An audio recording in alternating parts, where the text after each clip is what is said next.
Hi, I'm Aaron Maduff of Maduff & Maduff here in Chicago, and I'm here to talk to you today about the white-collar exemptions of the Fair Labor Standards Act. The Fair Labor Standards Act has numerous exemptions. You have exemptions for things like harvesting shellfish, or perhaps for being a seaman on a non-American vessel. Many of these do not apply to most businesses.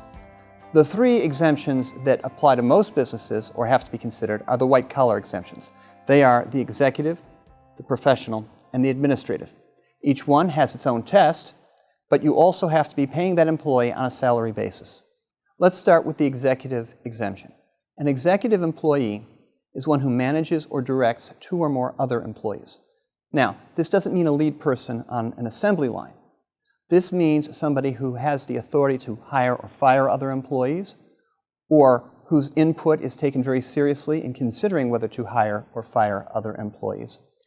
It might be a person who does evaluations of other employees which are very serious, that is, they affect merit increases or bonuses. Next is the professional exemption. An employee is an exempt professional if his job requires that he have specialized knowledge, typically a specialized degree, such as a teacher, a doctor, a lawyer, an architect, or a CPA. The professional exemption also covers employees whose job requires particular imagination or inventiveness, such as an art director or somebody who is preparing art or video for an advertising campaign. The third white-collar exemption is the administrative exemption. It is by far the broadest and most complicated of the white-collar exemptions. A person is administratively exempt if he is doing non-manual work and he is doing something that is related to management or business operations and has significant independent judgment. A secretary, for example, who may work in a small office, may make decisions as to what supplies to order. That's not going to meet the exemption. A marketing manager who makes decisions on what prices to set products that are being sold at certainly would. One thing to consider here is this person making an independent judgment or simply applying a guideline? In addition to passing each test, each of these three exemptions also requires that the employee be paid on a salary basis.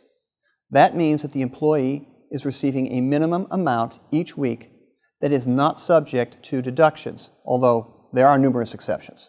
That minimum weekly wage had been $455.